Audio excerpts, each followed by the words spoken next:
நாளின் செய்திக்கு ஆதாரமாக ஏசாயா தீர்க்கதரிசியின் புஸ்தகம் 6ஆம் அதிகாரத்திற்கு நம்முடைய வேத புஸ்தகத்தை நாம் எடுத்து வைத்துக் கொள்வோம்.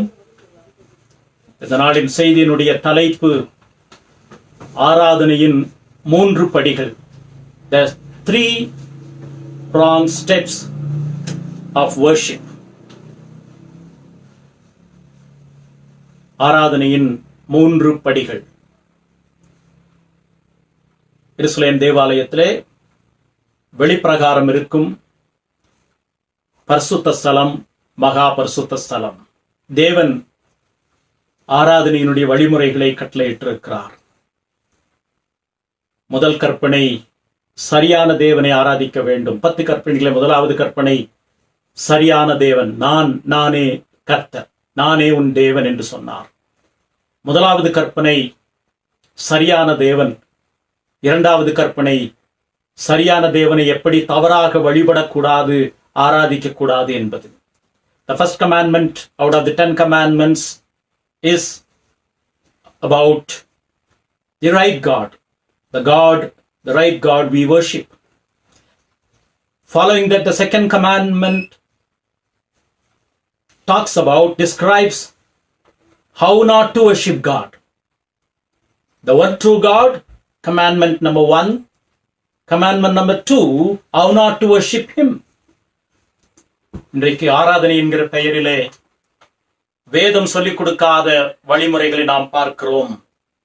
வேதத்திலே ஆராதனையிலே 3 படிகள் மிக மிக முக்கியமானது. ஏசாயா 6ஆம் அதிகாரம் 1 வசனத்திற்கு வருவோம்.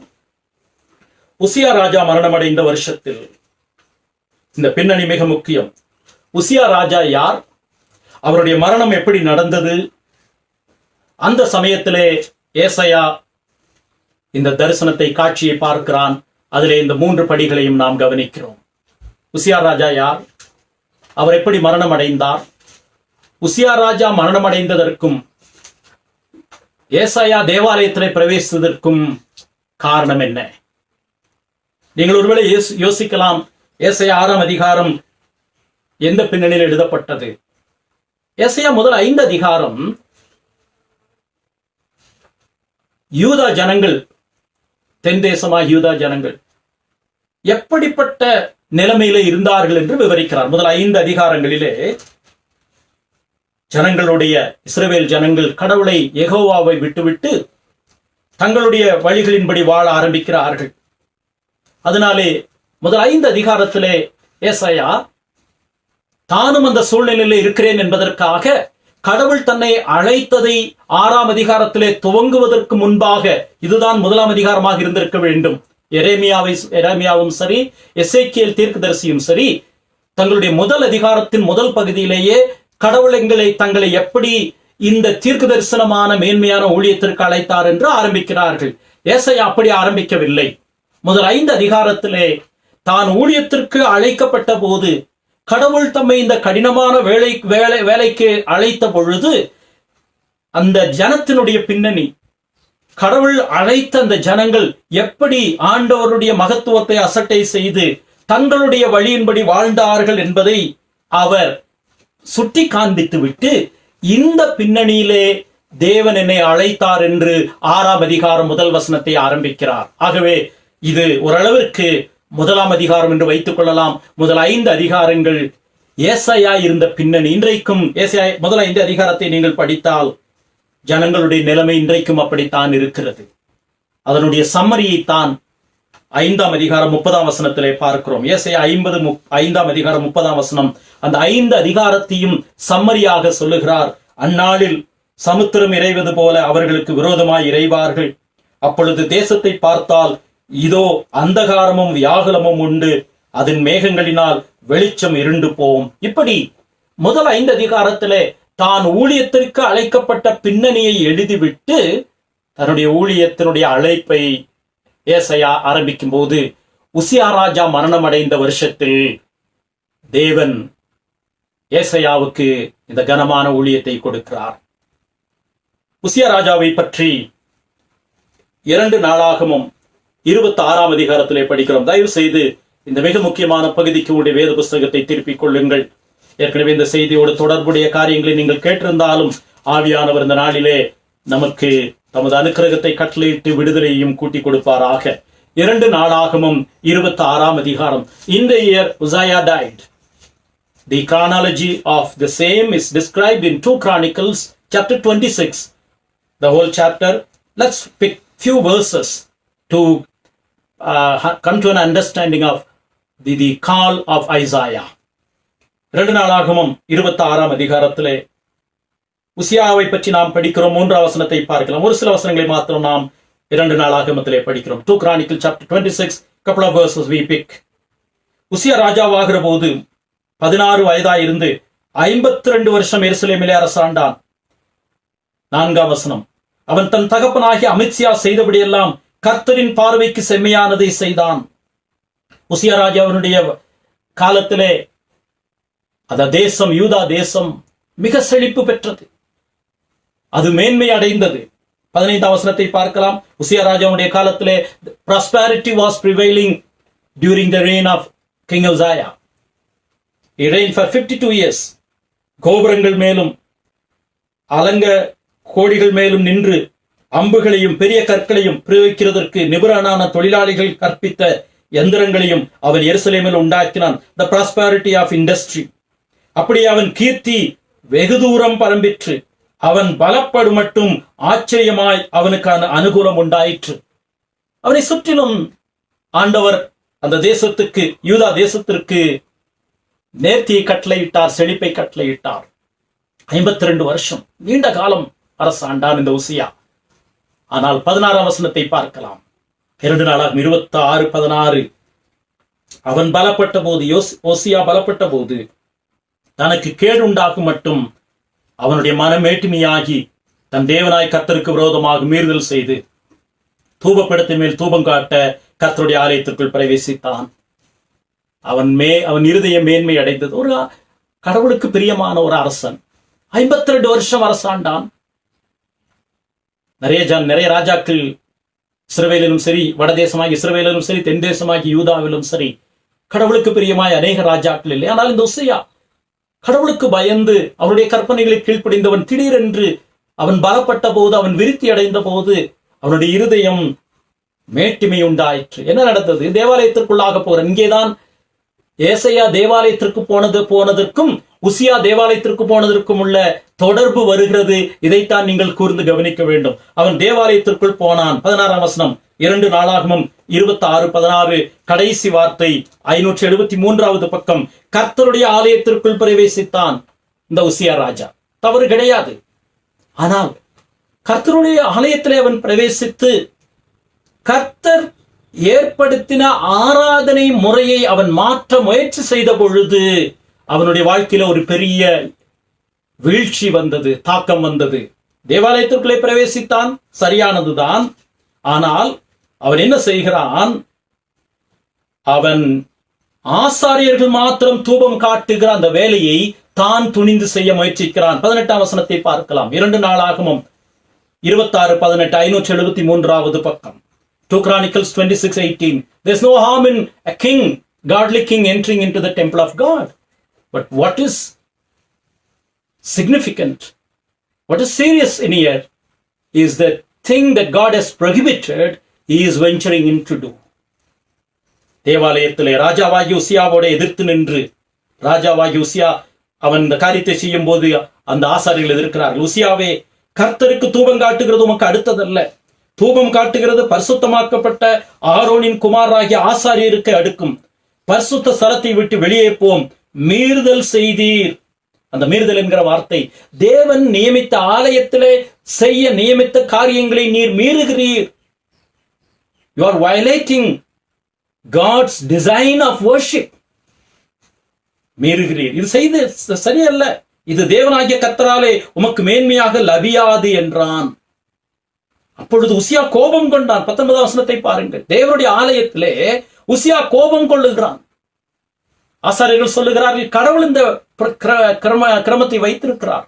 God has designed how worship ought to be conducted. எப்படி ஆராதிக்க வேண்டும் என்று ஒரு நியமனத்தை தேவன் கட்டளையிட்டிருக்கிறார். தேவன் ஆராதனைக்குரியவர் மாத்திரமல்ல, ஆராதனையினுடைய நியமங்களை வகுத்திருக்கிறார். நீர் அதை மீறக்கூடாது என்று சொல்லுகிறான். அப்பொழுது சம்பவம் பார்க்கிறது. 19ஆம் வசனத்தை பாருங்கள். 2 நாளாகும் 26:19. அப்பொழுது உசியா கோபம் கொண்டான்.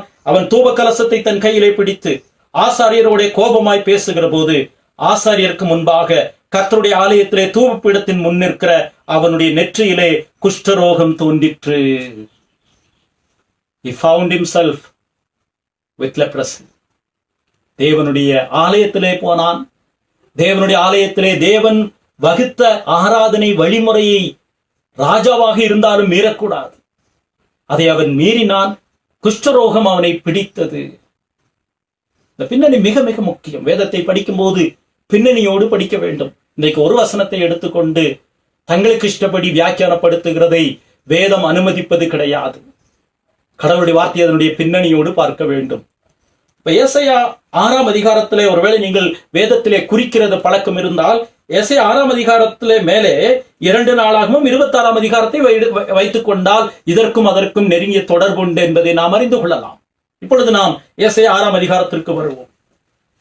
உசியா ராஜா குஷ்டரோகம் அவன் பாதிக்கப்பட்டு தேவனுடைய ஆலயத்தை விட்டு புறம்பாக்கப்பட்டான். மறுபடியும் தயவு செய்து மன்னித்துக் கொள்ளுங்கள். மறுபடியும் 2 நாளாகமத்திற்கு வருவோம்.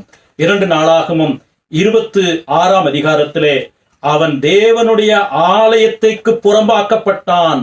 2 Chronicles 26:21. Let's come back to that particular verse to find out how King Uzziah, a godly king, but since he has violated the design of God with regards to worship, he was forbidden from entering into the temple of God. 2 நாளாகமம் 26 ராஜாவாகி உசியா தன் மரண நாள் மட்டும் குஷ்டரோகியாய் இருந்து கர்த்தருடைய ஆலயத்துக்கு புறம்பாக்கப்பட்டபடியினால் ஆலயத்திற்குள்ளே வந்தான். ஆண்டவர் நியமித்த வழிமுறையை மாற்றினான். ஆலயத்திற்கு புறம்பாக்கப்பட்டான். 2 நாளாகமம் 26:21. சாகர வரையிலே அவன் ஆலயத்திற்கு வர முடியவில்லை. Till his death, Uzziah could not enter into the temple of God. இந்த பின்னணியிலே தான் உசியா ராஜா மரணமடைந்த வருஷத்தில் ஏசாயா 6ஆம் அதிகாரத்திற்கு நாம் வருகிறோம். முதல் வசனத்திற்கு வருகிறோம். இந்த முதல் வார்த்தை ஏசாயா 6ஆம் அதிகாரத்தினுடைய முதல் வரி மிக மிக முக்கியமானது. உசியா ராஜா மரணமடைந்த வருஷத்தில், உசியா யார் என்று படித்தோம்? யூத ராஜா, தென் தேசமாகிய எருசலேமை தலைநகரமாக கொண்ட யூத ராஜா. அந்த ராஜா கடவுளுக்கு பயந்த மனுஷன். 52 வருஷம் நீண்ட காலம் ஆட்சி செய்தான். 16 வயதிலே ராஜாவாக வந்தான். கடவுளுக்கு பிரியமானதை செய்தான், செம்மையானதை செய்தான். ஆனால் ஒரு கட்டத்தில் அவனுடைய இருதயம் மேட்டிமையாகி அவன் தேவாலயத்திற்குள் பிரவேசித்து தேவன் ஆராதனையிலே நியமித்த வழிமுறை மாற்றின பொழுது என்ன நடந்தது? இன்றைக்கும் ஆராதனை வழிமுறைகள் மாற்றப்படுகிறதை நாம் பல இடங்களிலே பார்க்கிறோம். அதுல ஒரு சிறிய குறிப்பை சொல்ல விரும்புகிறேன். எங்களுடைய ஆலயத்தில் இருக்கிறவர்களுக்கு பழக்கப்பட்ட ஒன்று, பலர் இதிலே இணைந்திருக்கிறபடியினாலே அதை குறிப்பிட இந்த பின்னணியிலே குறிப்பிடுவது நல்லது. மத்தேயு எழுதின சுவிசேஷம் 4ஆம் அதிகாரத்திற்கு நம்முடைய வேத புஸ்தகத்தை திருப்பிக் கொள்வோம். மத்தேயு 4ஆம் அதிகாரம் 8, 9, 10 வசனங்கள். Matthew chapter 4 verses 8 through 10. இங்கே தவறான ஆராதனைக்கு ஒரு நல்ல உதாரணம். The essence of false worship is found in the temptation of our Lord Jesus Christ. மத்தேயு 4ஆம் அதிகாரம். மறுபடியும் பிசாசு 8ஆம் வசனம். அவரை மிகவும் உயர்ந்த மலையின் மேல் கொண்டு போய் பிசாசு இயேசு கிறிஸ்துவை கூட்டிக் கொண்டு போகிறான். வேதத்திலே நாம் படிக்கும் போது மெய்சில் இருக்கிற வசனங்களிலே சிலது இயேசு கிறிஸ்துவை பிசாசு பின்பற்றுவதற்கு பதிலாக பிசாசு அவரை உயர்ந்த மலையின் மேல் கொண்டு போய் உலகத்தின் சகல ராஜ்யங்களையும் அவைகளின் மகிமையும் அவருக்கு காண்பித்து, நன்றாக கவனியுங்கள், பிசாசு இயேசு கிறிஸ்து உயர்ந்த மலை கூட்டிக் கொண்டு போகிறான். அங்கே பிசாசும் இயேசு கிறிஸ்து மாத்திரம் இருக்கிறார்கள். ஒரு படத்தை நாம் வரைந்து கொள்ளலாம். அடுத்த வசனத்தில் என்ன சொல்லுகிறான்? நீர் சாஷ்டாங்கமாய் விழுந்து என்னை பணிந்து கொண்டால் இவைகள் எல்லாம் உமக்கு தருவேன்.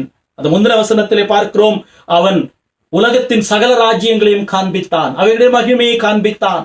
லூக்கா இதை இன்னும் விவரித்து சொல்லுகிறார், இவைகளெல்லாம் என்னுடையது, எனக்கு அதிகாரம் கொடுக்கப்பட்டிருக்கிறது. லூக்கா 4ஆம் அதிகாரத்திலே இன்னொரு முறை நீங்கள் தியானிப்பீர்கள் என்றால், எனக்கு கொடுக்கப்பட்டதை நான் உமக்கு கொடுப்பேன். ஒரு சிறு காரியம் செய்தால் போதும், என்னை பணிந்து கொண்டால் போதும். இங்க யாரும் இல்லை, நீங்கள் நானும் தான் இருக்கிறோம். இந்த மலையின் மேல் யாரும் இல்லை, யாரும் பார்க்க போவது கிடையாது. ஒரு நிமிஷம் நீர் சாஷ்டாங்கமாய் விழுந்து என்னை பணிந்து கொண்டால் இவைகள் எல்லாம் உமக்கு தருகிறேன் என்றான். இயேசு கிறிஸ்து என்ன பதில் சொன்னார்? 10ஆம் வசனத்திலே, அப்பொழுது இயேசு, அப்பாலே போ சாத்தானே, உன் தேவனாகிய கர்த்தரை பணிந்து கொண்டு அவர் ஒருவருக்கே ஆராதனை செய்வாயாக. There's none to witness. You and I, you can simply worship me and I will hand over the entire world as it were to you as a gift. பார்த்து விட்டு வா, கடவுளை ஆராதி, உனக்கு இதை தருவோம், உனக்கு இது கிடைக்கும். இன்றைக்கு இப்படித்தான் ஆராதனை வழங்கப்படுகிறது. காண்கிறதெல்லாம் பார்த்துவிட்டு, இவைகள் எல்லாவற்றையும் பார்த்துவிட்டு ஆலயத்திற்கு வந்தால் அது மனதிலே நிறைந்திருக்கும். அதை வைத்துக் கொண்டு கர்த்தரை ஆராதிக்கும் போது எனக்கு இது கிடைக்குமா, திங்கட்கிழமை சனிக்கிழமை வரைக்கும் இது கிடைக்குமா, இப்படி கிடைக்குமா, இப்படியெல்லாம் லபிக்குமா என்று சொல்லி தங்களுடைய இருதயத்திலே அதனுடைய மனக்கோட்டையோடு ஆராதனை நடத்துகிறார்கள். இன்னொரு பாஷையிலே சொல்ல வேண்டும் என்று சொன்னால், ஆராதனை என்பது வாரத்திலே 7 நாள் இருக்கிறது. 6 கூட்டல் 1 அல்ல, 1 கூட்டல் 6. சற்று கவனியுங்கள். 7 நாள் இருக்கிறது.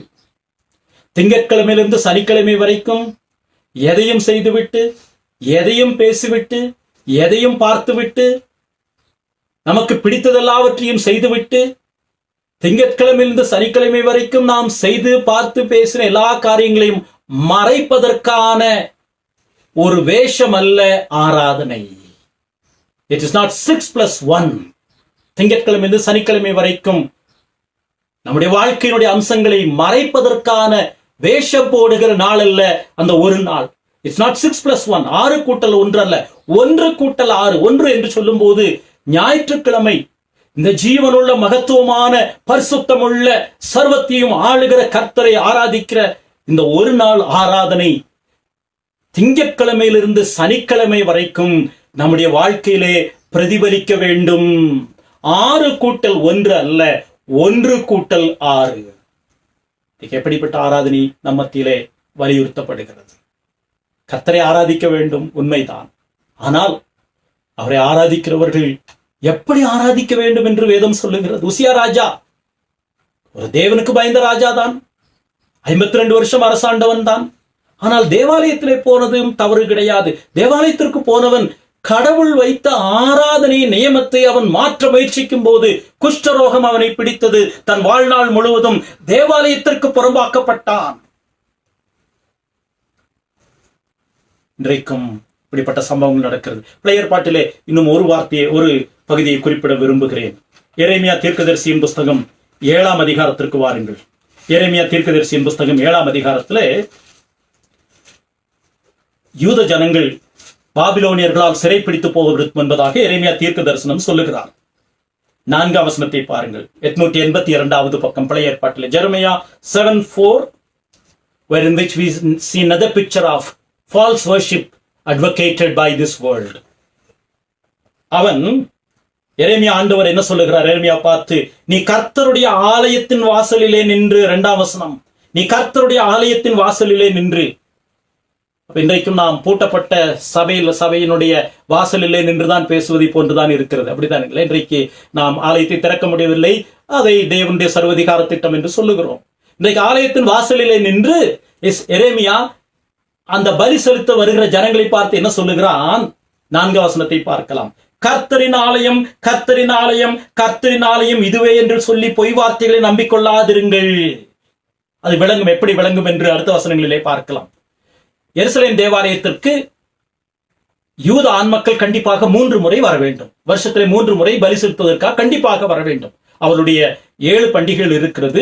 அதிலே 3 பண்டிகைகளுக்கு கண்டிப்பாக வர வேண்டும். ஆகவேதான் 3 முறை அந்த வார்த்தையை பயன்படுத்தப்படுகிறது. 3 முறை இப்படி சொல்லுவார்கள், கர்த்தரின் ஆலயம், கர்த்தரின் ஆலயம், கர்த்தரின் ஆலயம் இதுவே. எதற்காக இந்த வார்த்தைகளை எரேமியா சொல்லுகிறார்? இப்ப பாருங்க, அந்த 6 கூட்டல் 1 என்ற கணக்கு இங்கே இருக்கிறதை நீங்கள் பாருங்கள். எரேமியா 7ஆம் அதிகாரம் 8, 9, 10 வசனங்களை பாருங்கள். இதோ ஒன்றுக்கும் உதவாத பொய் வார்த்தைகளை நீங்கள் நம்புகிறீர்கள். என்ன? கர்த்தருடைய ஆலயம், கர்த்தரின் ஆலயம் இதுவே, கர்த்தரின் ஆலயம் இதுவே என்று. நீங்கள் திருடி, திங்கட்கிழமையிலிருந்து சனிக்கிழமை வரைக்கும் நீங்கள் திருடி, கொலை செய்து, விபச்சாரம் பண்ணி, பொய்யானையிட்டு, பாகாலுக்கு தூபங்காட்டி, நீங்கள் அறியாத அந்நிய தேவர்களை பின்பற்றி, பிற்பாடு வந்து ஒரு நாள், அந்த ஓய்வு நாள், அவர்களுக்கு ஓய்வு நாள், நாம் இன்றைக்கு ஞாயிற்றுக்கிழமை என்று வைத்துக் கொள்ளலாம். பிற்பாடு வந்து என் நாமம் தரிக்கப்பட்ட இந்த ஆலயத்திலே எனக்கு முன்பாக நின்று இந்த அருவருப்புகளை எல்லாம் செய்வதற்காக விடுதலை பெற்றிருக்கிறோம் என்று சொல்வீர்களோ? என் நாமம் தரிக்கப்பட்ட இந்த ஆலயம் உங்கள் பார்வைக்கு கள்ளர் குகையாயிற்றோ? அந்த தீர்க்கதரிசிகள், பொய் தீர்க்கதரிசிகள் என்ன சொன்னார்கள்? அந்த பொய் தீர்க்கதரிசி வார்த்தைகளைத்தான் இங்கே எரேமியா சொல்லுகிறார். அந்த பொய் தீர்க்கதரிசி என்ன சொன்னார்கள்? நீங்கள் கவலைப்படாதீர்கள், கடவுள் உங்களோடு கூட இருக்கிறார். இந்த ஆலயம் இருக்கிறதே உங்களை காப்பாற்றும். நீங்கள் என்ன வேண்டும் என்றாலும் செய்து கொள்ளுங்கள். திங்கட்கிழமையிலிருந்து சனிக்கிழமை வரைக்கும், அல்லாவிட்டால் அவருடைய பாஷையிலே ஞாயிற்றுக்கிழமையிலிருந்து வெள்ளிக்கிழமை வரைக்கும் என்ன வேண்டும் என்றாலும் செய்து கொள்ளுங்கள். அந்த ஓய்வு நாள் சனிக்கிழமை இருக்கிறது. அந்த ஓய்வு நாளிலே நீங்கள் இங்கே வந்து அந்த பலிகளை செலுத்தி விட்டால் போதும், கடவுள் உங்கள் மேல் பிரியமாயிருப்பார். இதுதான் இன்றைக்கு ஆராதனையாக வலியுறுத்தப்படுகிறது. உசியா ராஜா மரணம் அடைந்த வருஷத்திலே உசியா ராஜாவினுடைய பின்னணியை நாம் பார்த்தோம். ஆலயத்திலிருந்து விலக்கப்பட்டான். தேவன் வகுத்த வழிமுறைகளை அவன் மாற்றி போட்டான். அப்பொழுது நடந்த சம்பவம் 3 படிகளை நாம் பார்க்கிறோம். ஆலயத்திலே நாம் கை கொள்ள வேண்டிய 3 படிகள்.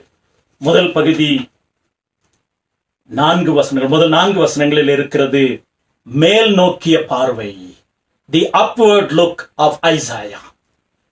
தேவனுடைய ஆலயத்திலே வரும்போது நம்முடைய முதல் படி எதுவாக இருக்க வேண்டும்? கடவுளுடைய மகத்துவத்தை நாம் பார்க்க அழைக்கப்படுகிறோம். நம்முடைய அகக்கண்கள் மறைக்கப்பட்டு நம்முடைய ஆத்தும கண்கள் கடவுள் எவ்வளவு மகத்துவமானவர், எவ்வளவு பெரியவர் என்ற மேல் நோக்கிய பார்வை.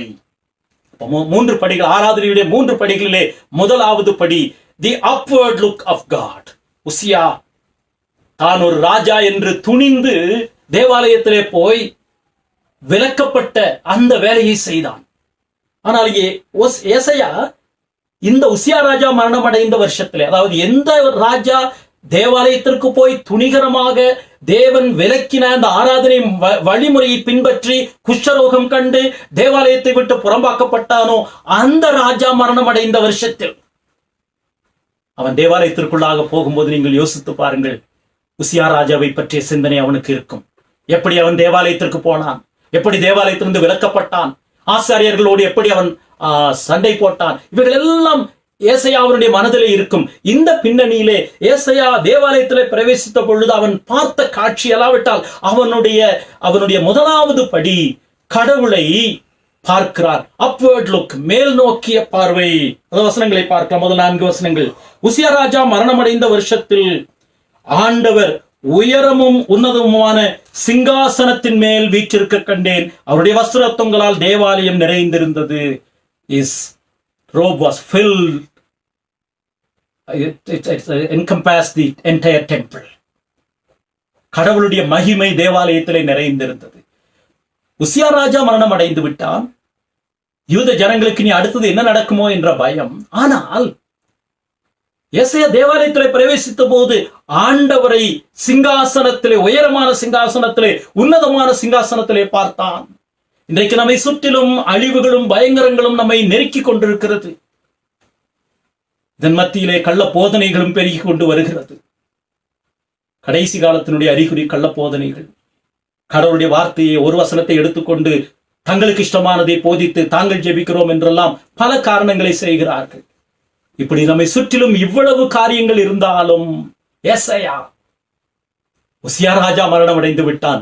ராஜாதி ராஜாவை பார்த்தான். அந்த சம்பவத்தை நாம் பார்க்கிறோம். 4 வசனங்களில் இதே அப்வர்ட் லுக். சேராபீன்கள் அவருக்கு மேலாக நின்றால், சேராபீன்கள் என்றால் அவர்கள் எரிகிறவர்கள், எரிந்து பிரகாசிக்கிறவர்கள். சேராபீன்கள் அவருக்கு மேலாக நின்றார்கள். அவர்களில் ஒவ்வொருவனுக்கும் அவ்வாறு சட்டைகள் இருந்தன. அவனவன் 2 சட்டைகளால் தன் முகத்தை மூடி, பரிசுத்த தூதர்கள், எரிந்து பிரகாசிக்கிற தூதர்கள் கூட தேவனுடைய பரிசுத்தத்தை, தேவனுடைய மகத்துவத்தை பார்க்க முடியாமல் தங்களுடைய கண்களை மூடிக்கொண்டார்கள். இது ஆராதனையினுடைய முதல் படி. இன்றைக்கு நாம் ஆலயத்திற்கு வரும்போது என்னுடைய உடை எப்படி இருக்கிறது, எனக்கு பக்கத்தில் இருக்கிறவர்களுடைய உடை ட்ரெஸ் எப்படி இருக்கிறது, அவர்கள் அணிந்திருக்கிற நகை, அவர்களுடைய பிள்ளைகள், அவர்களுடைய குடும்பம், அவருடைய அந்தஸ்து, இவைகள் தான் இன்றைக்கு ஆராதனையிலே ஆலயத்திலே பிரகடனப்படுத்தப்படுகிறது. தி அப்வர்ட் லுக். தேவனை உன்னதமும் உயரமான சிங்காசனத்திலே பார்க்கிற அனுபவம் இல்லாவிட்டால் நாம் உசியா ராஜாவை போன்று ஆண்டவர் விலக்கின ஆராதனை வழிமுறையை பின்பற்றுவர்களாக மாறிவிடுவோம். சேராபீன்கள் என்ன செய்ய முடியவில்லை? தங்கள் கண்களால் மூடி அந்த எரிந்து பிரகாசிக்கிற அந்த தூதர்கள், அவர்கள் தங்கள் கண்களால் மூடி, முகத்தை மூடி, 2 சட்டைகளால் கால்களை மூடி அவர்கள் தங்களுடைய கால்களை மறைத்துக் கொள்ளுகிறார்கள். 2 சட்டைகளால் பறந்து ஒருவரை ஒருவர் நோக்கி என்ன சொல்லுகிறார்கள்? சேனைகளின் கர்த்தர் பரிசுத்தர், பரிசுத்தர், பரிசுத்தர், பூமி அனைத்தும் அவருடைய மகிமையால் நிறைந்திருக்கிறது என்று கூப்பிட்டு சொன்னார்கள். 3 முறை இந்த வார்த்தை பயன்படுத்தப்படுகிறது. எபிரேய மொழியிலே சூப்பர்லேட்டிவ் டிகிரி என்று கிடையாது. அதாவது நாம் ஆங்கிலத்திலே குட், பெட்டர், பெஸ்ட் என்று சொல்லுகிறோம். தமிழிலே நல்லது, மிக நல்லது, மிக சிறந்த நல்லது என்று சொல்லிக் கொள்ளலாம். அந்த டிகிரிஸ் ஆஃப் கம்பேரிசன் என்று சொல்லுகிறோமே, ஆங்கிலத்தில் அது இருப்பது போல எபிரேய மொழியிலே அப்படி சூப்பர்லேட்டிவ் கிடையாது. அப்போ பரிசுத்தர், பரிசுத்தர், பரிசுத்தர் என்று சொன்னால் இஸ் ஹோலி, ஹோலியர், ஹோலியஸ்ட். அது உயர்ந்து கொண்டே போகிறது. அந்த 3 முறை அது பயன்படுத்தப்பட்ட முறை is holy, is holier and is the holiest. இந்த மகத்துவத்தை ஏசாயா பார்க்கிறான். அருமையானவர்களே, நீங்கள் எங்கிருந்தாலும் இந்த காலையில ஆண்டவரை ஆராதிக்க முடியும் என்பதற்கு இது உதாரணம். உங்களுடைய இருதயம் கடவுளுடைய மகத்துவத்தை பார்க்க முடிகிறதா? நான் ஆராதிக்கிற கர்த்தர் சிங்காசனத்தில் வீற்றிருக்கிற. இந்த உலகத்தின் ராஜ்யங்கள் மாறும், இந்த உலகத்தினுடைய பொருளாதாரம் மாறும், இந்த உலகத்தினுடைய ஞானம் மாறும். தேவன் சர்வ வல்லவர், சர்வ வியாபி, சர்வ ஞானி. இறையிலே 3 வார்த்தைகளை பயன்படுத்துகிறார். Is omniscient, omnipotent, omnipresent. சர்வ வல்லவர், omnipotent, சர்வ வியாபி, omnipresent, சர்வ ஞானி, omniscient. எசையா அதை பார்க்கிறான். மேல் நோக்கிய பார்வை. அவர்கள் ஒருவரை ஒருவர் நோக்கி பரிசுத்தர், பரிசுத்தர், பரிசுத்தர் என்று அவருடைய மகிமையினால் உலகம் நிறைந்திருக்கிறது என்று கூப்பிட்டு சொன்னார்கள். இந்த 3 முறை இந்த பரிசுத்தர் என்கிற வார்த்தை இன்னொரு இடத்திலே வெளிப்படுத்தின விசேஷத்திலே வருகிறது. ஆட்டுக்குட்டியானவருக்கு முன்பாக நின்று அவர்கள் என்ன சொல்லுகிறார்கள்? ஒருவரை ஒருவர் பார்த்து கிரீடங்களை கலற்றி வைத்து பரிசுத்தர், பரிசுத்தர், பரிசுத்தர் என்று சொல்லுகிறார்கள். 4ஆம் வசனத்தை பார்க்கலாம். தி அப்வர்ட் லுக். மேல் நோக்கிய பார்வையினுடைய அடுத்த பகுதி, கூப்பிடுகிறவர்களின் சத்தத்தால் வாசல்களின் நிலைகள் அசைந்து ஆலயம் புகையினால் நிறைந்தது. ஆங்கிலத்தில் the foundation shook. அஸ்திபாரம் ஆடுகிறது. இந்த உலகத்தின் அஸ்திபாரங்கள், நாம் நம்பிக்கொண்டிருக்கிற நம்பிக்கைகள், நம்முடைய உயர்வுகள், நம்முடைய சாதனைகள், நம்முடைய பெருமைகள், நம்முடைய விருப்புகள், நம்முடைய வெறுப்புகள், நாம் இருக பிடித்துக் கொண்டிருக்கிறோமே, இவைகள் எதுவாயிருந்தாலும் கடவுளுடைய மகத்துவத்தை பார்க்கும் போது அவைகள் ஆட ஆரம்பிக்கிறது, அசைய ஆரம்பிக்கிறது. ஏசாயாவுடைய தரிசனத்தினுடைய முதல் பகுதி, ஆலயத்தின் வாசல் சத்தத்தால் வாசல் நிலைகள் என்ன செய்கிறது? அசைகிறது, புகையினால் நிறைகிறது. புகை வரும்போது நாம் எதையும் பார்க்க முடியாது. பழைய ஏற்பாட்டிலே கடவுளுடைய மகிமை, மோசே கர்த்தர் கற்பித்தபடியெல்லாம் தேவனுடைய ஆலயத்தினுடைய அந்த வடிவமைப்பை செய்த பொழுது ஆலயம் புகையினால் நிறைந்தது என்று பார்க்கிறோம். யாத்ராகமத்தில் ஆண்டவர் ஆசரிப்பு கூடாரத்தை நீ நிர்ணயி என்று சொல்லும் போது அதற்கான நீளம், அகலம், ஆழம், உயரம், என்ன வண்ணத்தில் இருக்க வேண்டும், என்ன பொருளை பயன்படுத்த வேண்டும், இப்படியெல்லாம் ஆண்டவர் அந்த பழைய ஏற்பாட்டினுடைய ஆராதனையினுடைய முன்ருசியாகிய அந்த ஆசரிப்பு கூடாரத்தை போடும்போது மோசேவுக்கு என்னென்ன கட்டளை கொடுத்தாரோ அந்த கட்டளைகளை அவன் நிறைவேற்றினான். தயவுசெய்து என்னோடு கூட எபிரேயர் நிருபத்திற்கு திருப்பிக் கொள்ளுவோம். அங்கேயும் ஆராதனையினுடைய அந்த பகுதியை பார்க்கிறோம். எபிரேயர் 8ஆம் அதிகாரம் 5ஆம் வசனம். Hebrews chapter 8 verse 5, in which we see the details are given, dictated by God himself to Moses, how to go about in establishing the tabernacle, the dwelling place of God. எபிரேயர் 8ஆம் அதிகாரம் 5ஆம் வசனத்தை பார்க்கலாம். இவர்கள் செய்யும் ஆராதனை முன்னாலே முதல் 4 வசனங்களிலே இஸ்ரவேல் ஜனங்களுக்கு தேவன் கொடுத்த அந்த ஆசாரிப்பு கூடாரத்தினுடைய தன்மைகள். இவர்கள் செய்யும் ஆராதனை பரலோகத்தில் உள்ளவைகளின் சாயலுக்கும் நிழலுக்கும் ஒத்திருக்கிறது. 304வது பக்கம். அப்படியே மோசே கூடாரத்தை உண்டு பண்ணுகையில் மலையிலே உனக்கு காண்பிக்கப்பட்ட மாதிரியின்படியே நீ எல்லாவற்றையும் செய்ய எச்சரிக்கையாயிரு என்று தேவன் அவனுக்கு கட்டளையிட்டார். என்ன நீளம் அதை மாற்றக்கூடாது, அகலத்தை மாற்றக்கூடாது. எபிரேய யாத்ராகமம் கடைசி 2-3 அதிகாரங்களுக்கு போய் பாருங்கள். திரும்ப ஒரு வார்த்தை வருகிறது. அதை நான் படிக்க வேண்டும் என்று நினைக்கிறேன். இது மிக முக்கியமானது. ஏனென்றால் ஆராதனை வழிமுறைகளை நாம் மாற்ற முடியாது என்பதற்கான சில வசனங்களை பார்க்கலாம். ஆண்டவர் என்ன சொல்லுகிறார்? என்னென்ன சொன்னாரோ அப்படியே நிறைவேற்றினான். இந்த மோசே யார் தெரியுங்களா? எகிப்தினுடைய கட்டடக்கலையிலே தேர்ச்சி பெற்றவன். இன்றைக்கும் எகிப்தினுடைய பிரமிடுகள் பிரசித்தி பெற்றது. 40 வருஷம் எகிப்தினுடைய அரண்மனையிலே பிரசித்தி பெற்ற கட்டடக்கலையை தேர்ச்சி பெற்றவன். ஆண்டவர் ஆசரிப்பு கூடாரத்தை நியமிக்கும் போது இந்த மாதிரியின்படி செய்ய என்று சொன்ன போது கட்டடக்கலையிலே தேர்ச்சி பெற்ற மோசே கர்த்தர் தனக்கு சொன்னபடி எல்லாம் செய்தான். மோசே சொல்லி இருக்கலாமே, ஆண்டவரே ஆசரிப்பு கூடாரத்தை போட சொன்னீர், நான் எகிப்தின் கட்டடக்கலையிலே தேர்ச்சி பெற்றவன், அன்றும் இன்றும் பிரமிடுகள் என்று சொல்லுகிற எகிப்து கட்டடம் இன்றைக்கும் உலக பிரசித்தி பெற்றது, உலக அதிசயங்களிலே ஒன்று. அதை எனக்கு தெரியும், இந்த எகிப்தினுடைய கட்டடம் எனக்கு தெரியும். நீர் ஆசரிப்பு கூடாரம் போட சொல்லிவிட்டீர், என்னிடத்திலே விட்டுவிடும் என்று சொல்லவில்லை. கர்த்தர் தனக்கு சொன்ன மாதிரியின்படி செய்தான். யாத்ரா 39ஆம் அதிகாரத்திற்கு வாருங்கள். எத்தனை முறை கர்த்தர் மோசேக்கு கற்பித்தபடி செய்தான் என்று வருகிறது. யாத்ராகமம் 39ஆம் அதிகாரம். Exodus chapter 13 and chapter 40 elaborates how Moses has done exactly how the Lord has bidden him. Yatra 39ஆம் அதிகாரம் 5ஆம் வசனம். கர்த்தர் மோசேக்கு கற்பித்தபடியே செய்யப்பட்டது. 7ஆம் வசனம். யாத்ரா 39:7. கர்த்தர் மோசேக்கு கற்பித்தபடியே. மறுபடியும் வருவோம். 21ஆம் வசனம். யாத்ரா 39:21. கர்த்தர் மோசேயை கற்பித்தபடியே.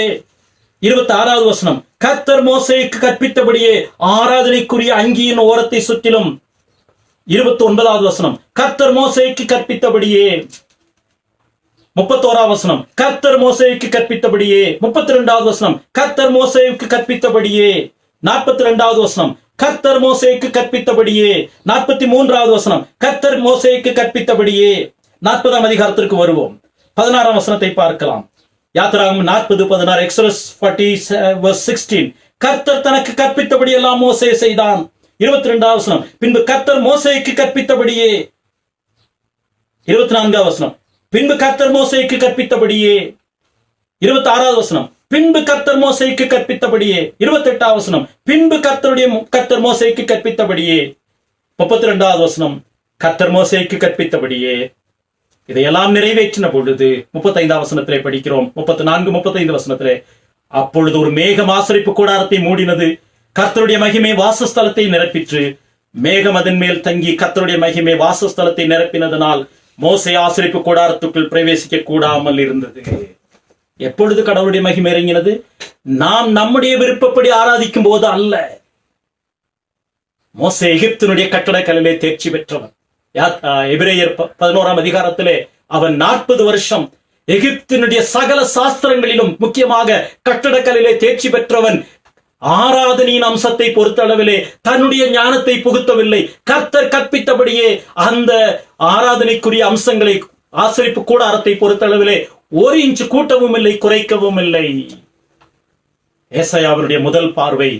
ஏசாயா 6ஆம் அதிகாரத்தில் உசியா ராஜா மரணம் அடைந்த போது தேவாலயத்திலே பிரவேசித்து தேவன் விளக்கின காரியத்தை செய்ய ஆராதனை வழிமுறை மாற்றின பொழுது குஷ்டரோகம் கண்டு அவன் தேவாலயத்தை விட்டு விலக்கப்பட்டிருந்தான். 10 வருஷத்திற்கு மேலாக அவன் தேவாலயத்திற்குள் வர முடியவில்லை.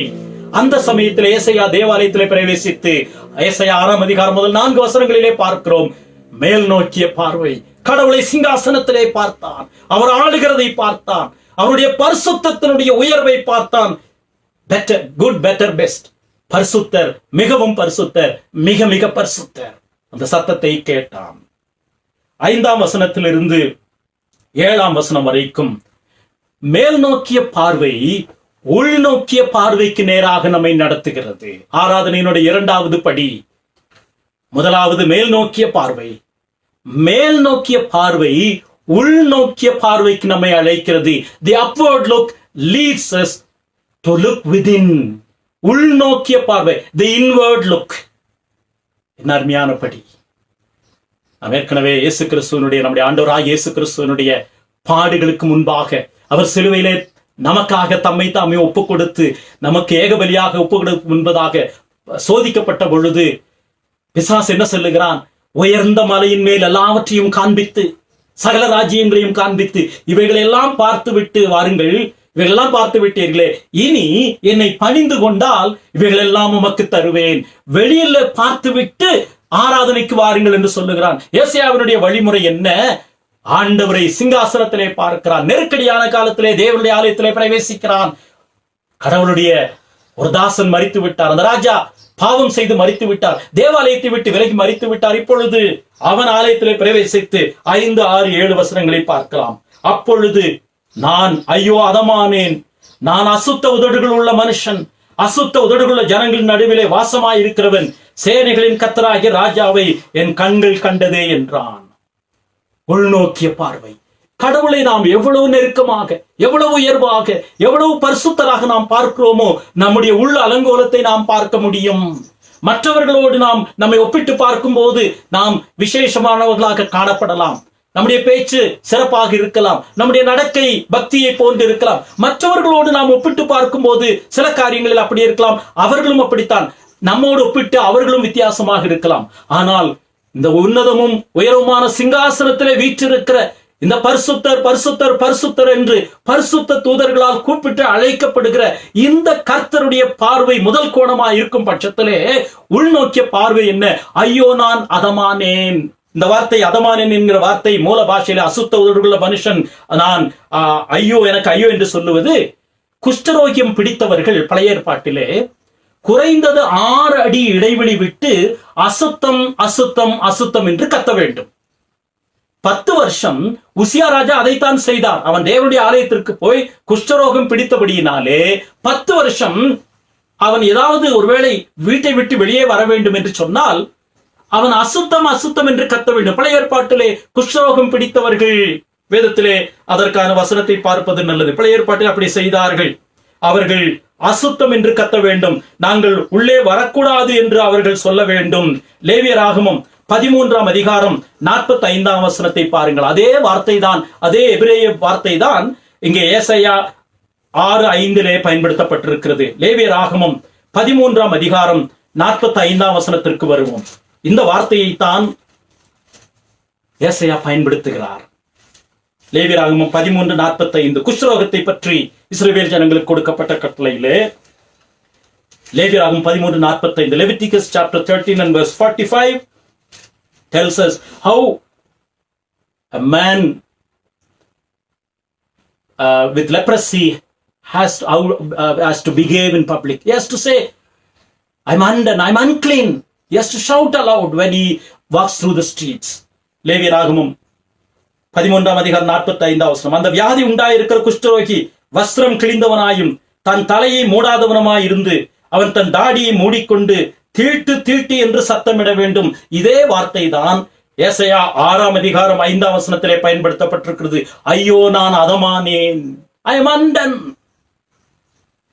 இன்றைக்கு நாம் முகத்தை மூடிக்கொண்டு இடைவெளி விட வேண்டும். அதே போலதான் இன்றைக்கு 1 மீட்டர் என்றால் 3 அடி குறைந்தது சோசியல் டிஸ்டன்சிங் என்று சொல்லுகிறார்களே, அந்த இடைவெளி விட்டுத்தான் நடக்க வேண்டும், பேச வேண்டும்.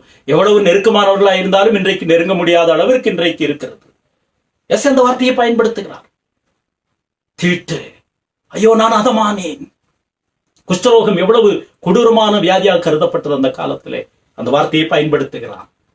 மேல் நோக்கிய பார்வை உள்நோக்கிய பார்வைக்கு நேராக செல்லுகிறது. இதுல வேடிக்கை என்னவென்றால், முதல் 5 அதிகாரங்களிலே வழியிலே பார்க்கிற எல்லாருக்கும் ஏசாயா உங்களுக்கு ஐயோ உங்களுக்கு ஐயோ உங்களுக்கு ஐயோ என்று சொல்லிக் கொண்டிருந்தான். 1-2 வசனங்களை மாத்திரம் பார்க்கலாம்.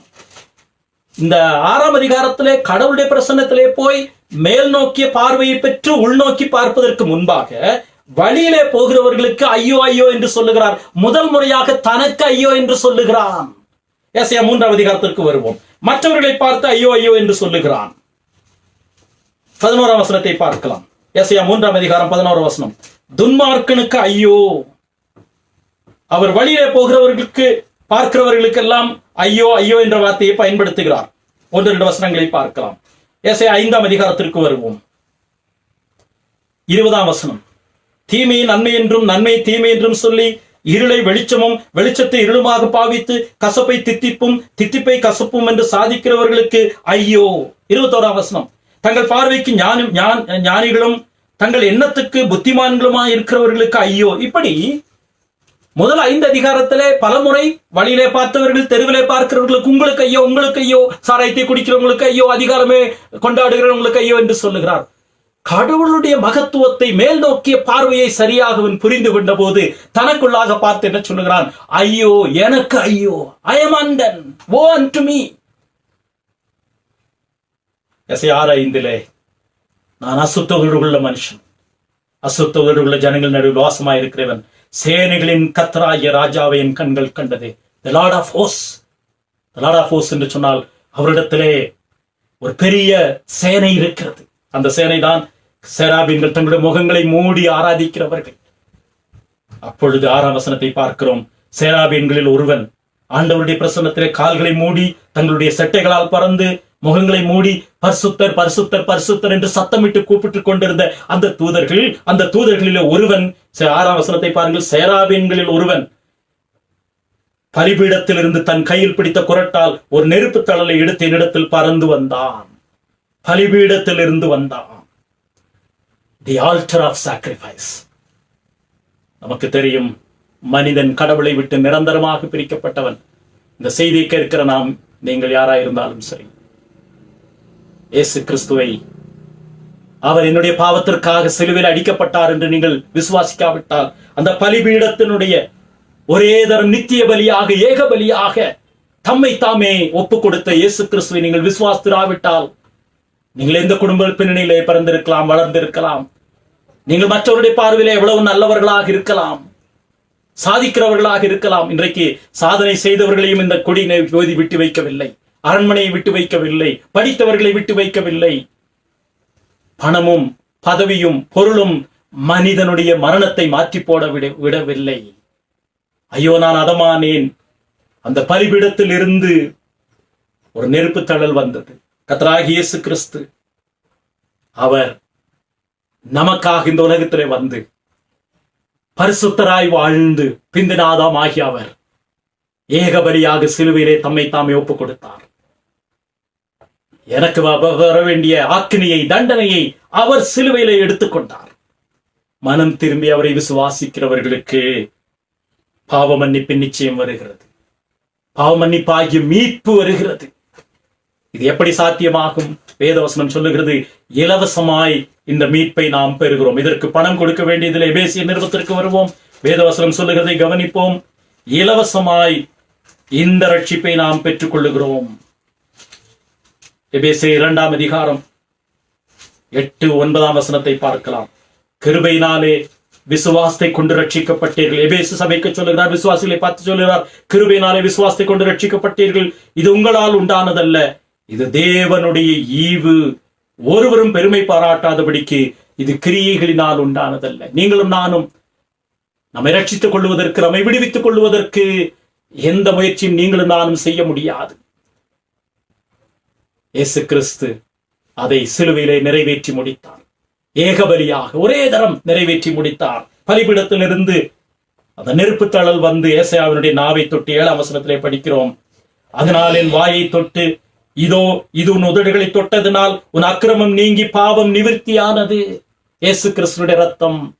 அவரை விசுவாசித்து மனம் திரும்பி அவரை விசுவாசிக்கிறவருடைய வாழ்க்கையிலே கடந்த கால, நிகழ்கால, எதிர்கால பாவங்களை, சகல பாவத்தையும் தேவன் இலவசமாய் மன்னிக்கிறார்.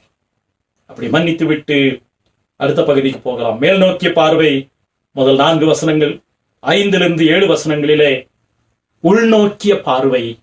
8ஆம் வசனத்திலிருந்து 8-9 வசனம், 8-9-10 வசனங்கள் தி அவுட்வர்ட் லுக், வெளிநோக்கிய பார்வை.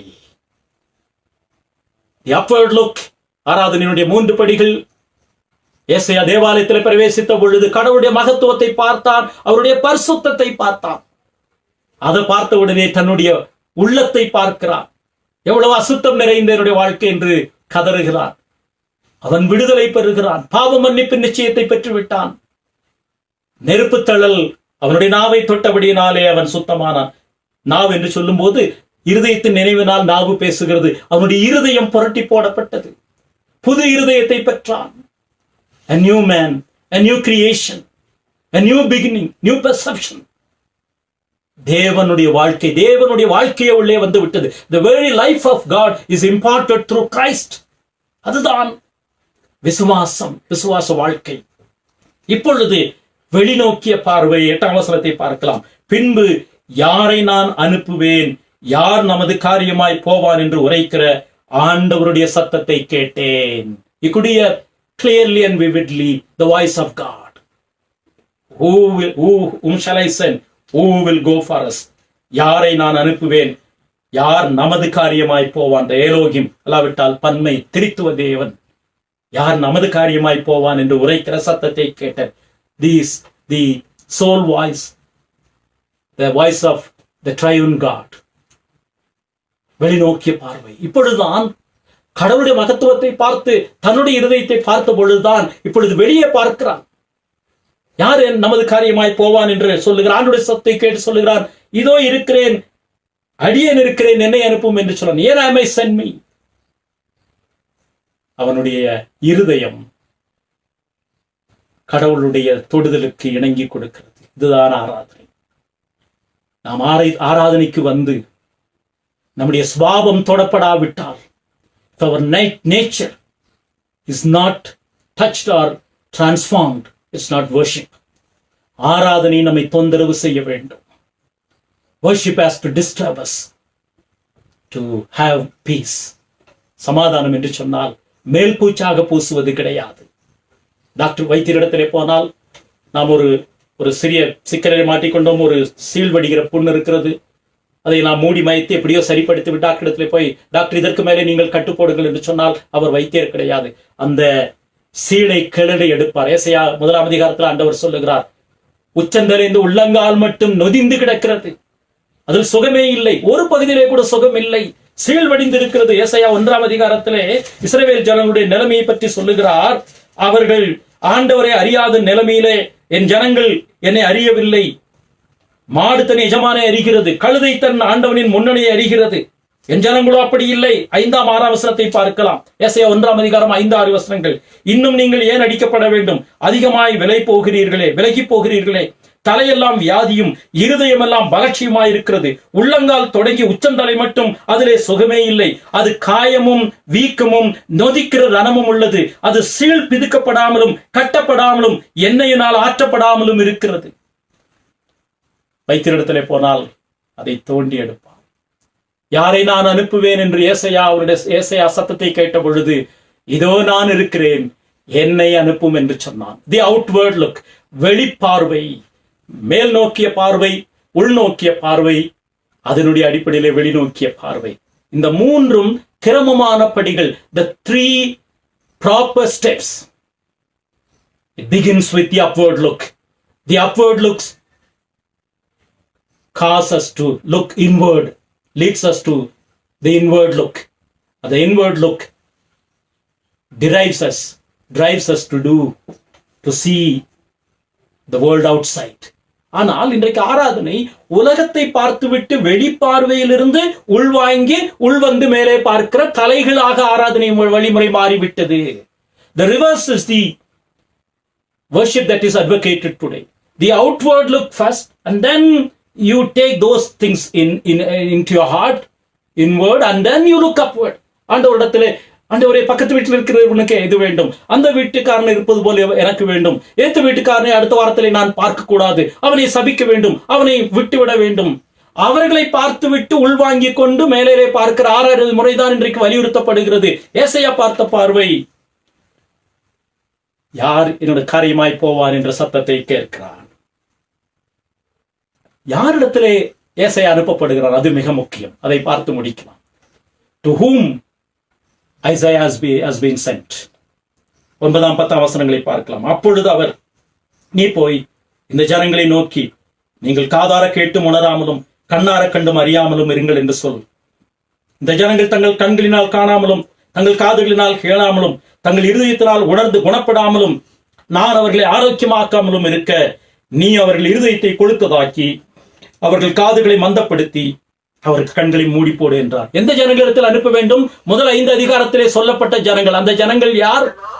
அவர்கள் எந்த காரியத்தையும் என்ன செய்கிறார்கள்? கண்ணார கண்டும் ஏற்றுக்கொள்ளாதவர்கள், காதார கேட்டும் செவி கொடுக்காதவர்கள், இருதயத்திலே உணராதவர்கள். அந்த ஜனங்களிடத்திலே அனுப்புகிறார். இந்த இடத்துல என்ன செய்தி வருகிறது? நீ உண்மையாக இரு என்பதுதான் ஆராதனையினுடைய அடுத்த அம்சம். Be faithful. ஜனங்கள் அப்படித்தான் இருப்பார்கள். அவர்கள் கண்களினால் காண்டு விசுவாசிக்க மாட்டார்கள், காதுகளால் கேட்டால் விசுவாசிக்க மாட்டார்கள், இருதயத்திலே உணர மாட்டார்கள். அவர்களிடத்திலே உன்னை அனுப்புகிறேன். சுலபமான சூழ்நிலைக்கு நான் உங்களை அனுப்பவில்லை, எளிய சூழ்நிலைக்கு உங்களை நான் அனுப்பவில்லை. கடினமான ஜனங்கள், கடினமான சூழ்நிலைகள், உனக்கு சாதகம் இல்லாத சூழ்நிலைகள் தான் உலகத்திலே இருக்கிறது. அந்த இடத்திற்கு நான் உங்களை அனுப்புகிறேன். நன்றாக கவனியுங்கள். அந்த ஜனங்களிடத்திலே நான் உங்களை அனுப்புகிறேன். நீ என்ன செய்ய வேண்டும்? உண்மையாக நான் சொல்லுகிற வார்த்தையை சொல். அதுதான் ஆராதனை. இன்றைக்கு ஜனங்கள் விரும்புகிறதை சொல்லுகிறார்கள்.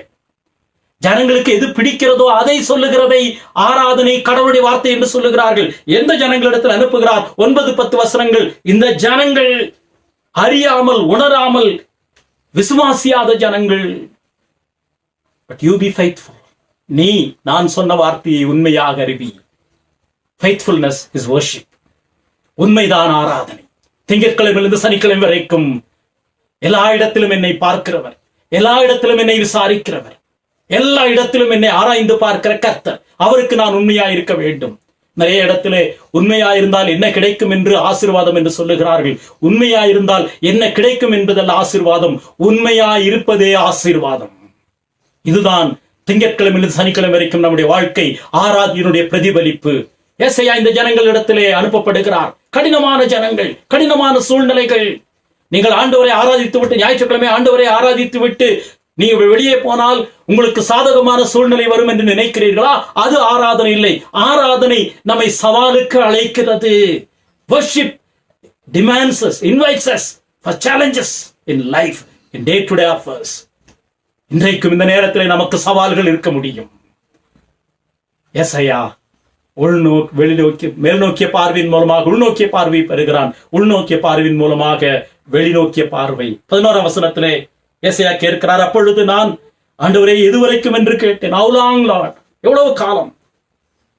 ஆண்டவர் சொல்லுகிறார், நான் கிரியை செய்கிற முடிக்கிற வரையிலே, குறிப்பாக ஆண்டவராய் இயேசு கிறிஸ்து ஈசாயின் அடிமரத்திலே வருவார், அந்த பரிசுத்த வித்து வருகிற வரையிலே இந்த கிரியை நடப்பிக்கும் என்று 13ஆம் வசனத்திலே சொல்லுகிறார். ஆகிலும் அதில் இன்னும் 10 பங்கு இருக்கும், அதுவும் திரும்ப நிர்மூலமாக்கப்படும். கர்வாலி மரமும் அரச மரமும் இலையற்று போன பின்பு அவைகளின் அடிமரம் இருப்பது போல அதன் அடிமரமும் பரிசுத்த வித்தாயிருக்கும். அந்த பரிசுத்த வித்து இயேசு கிறிஸ்து. கிறிஸ்துவுக்குள் பிரியமானவர்களே, இந்த காலை ஆராதனையிலே கலந்து கொள்ள தேவன் நமக்கு கிருபை செய்திருக்கிறார். நாம் பாடல்கள் வாயிலாக கடவுளுடைய வார்த்தையை வாசித்ததன் மூலமாக ஆண்டவரை ஆராதித்தோம். இந்த காலையிலே வருகிற சவாலுடைய செய்தி, ஆராதனையினுடைய பலிகள் கிரமமாயிருக்க வேண்டும். உசியா தேவாலயத்திலிருந்து விலக்கப்பட்டான். காரணம், குஷ்டரோகியாக விலக்கப்பட்டான். தீட்டு என்று சொல்லி வாழ வேண்டியதாயிற்று கடைசி 10 வருஷங்களே. ஏனென்றால் தேவன் ஆராதனையிலே, ஆலயத்திலே நிர்ணயித்த வழிமுறைகளை அவன் மாற்றினான். இந்த பின்னணியிலே ஏசாயா தேவாலயத்திற்குள்ளே பிரவேசிக்கிறார். தேவனை சிங்காசனத்திலே பார்க்கிறார். அவருடைய மகத்துவத்தை பார்க்கிறார். அவருடைய பரிசுத்தத்தினுடைய ஆளுகையை பார்க்கிறார். இந்த தேவன் வேதத்திலே சொல்லப்பட்ட ஆண்டவர் பரிசுத்தர், பரிபூர்ணமானவர், சர்வஞானம் நிறைந்தவர். அவரை பார்த்த உடனே தன்னுடைய இருதயத்தை பார்க்கிறான், தன்னுடைய உள்ளான நிலைமையை பார்க்கிறான். ஐயோ அதமானேன் என்று சொல்லுகிறான். ஒரு குஷ்டரோகி சொல்லுகிற வார்த்தை அது. உசியா ராஜா கடைசி 10 வருஷம் சொன்ன வார்த்தை அது. ஐயோ நான் அதமானேன். மற்றவர்களை பார்த்து நாம் திருப்தி அடைய முடியாது. கடவுளுடைய மகத்துவத்தை நாம் பார்க்கும்போது நம்முடைய பலவீனம், நம்முடைய கீழ்ப்படியாமை எவ்வளவு பயங்கரமானது என்பதை நாம் அறிக்கையிட வேண்டும். வர்ஷிப் ஆராதனையிலே பாவறிக்கை இருக்க வேண்டும். தினந்தோறும் நாம் நம்முடைய பலவீனங்களை அறிக்கை செய்கிறோம். நம்முடைய கீழ்ப்படியாமைகளை கர்த்தருடைய சமூகத்தில் அறிக்கை செய்கிறோம். அதனுடைய அடிப்படையிலே வெளிநோக்கிய பார்வை, உலகத்தை பார்க்கிறோம், உலகத்தினுடைய தேவைகளை பார்க்கிறோம், ஜனங்களுடைய தேவைகளை நாம் பார்க்கிறோம். தி அப்வர்ட் லுக், தி இன்வர்ட் லுக், தி அவுட்வர்ட் லுக். மேல் நோக்கிய பார்வை, அதனுடைய விளைவான உள்நோக்கிய பார்வை, அதனுடைய தாக்கமான வெளிநோக்கிய பார்வை. இது ஆராதனையினுடைய கிரமம். வெளியே பார்த்து விட்டு வந்து அதனுடைய அடிப்படையிலே கடவுளை பார்ப்பதல்ல, கடவுளை பார்த்து விட்டு நம்மை உணர்ந்து வெளியே பார்க்கக்கூடிய அந்த கிருபையிலே தேவன் நம்மை வழி நடத்துவாரா. இதுதான் ஆராதனையினுடைய கிரமம். இந்த கிருபையிலே, இந்த ஆராதனையின் அம்சத்திலே நாம் வளரும்படி பரிசுத்த ஆவியானவர் நம்முடைய ஆத்மாவை இந்த நாளில் அலங்கரித்தால், இந்த வீட்டில் இருக்கக்கூடிய இந்த நாட்கள் நமக்கு மிகுந்த ஆசீர்வாதத்தை கொண்டு வந்திருக்க முடியும். நாம் இந்த விக்கிரத்தை கடந்து சுமூகமான நாட்களிலே வரும்போது இப்படிப்பட்ட ஆராதனையின் படிகளை நாம் பின்பற்ற பரிசுத்த ஆவியானவர் நமக்கு துணை செய்வாராக. ஆமென்.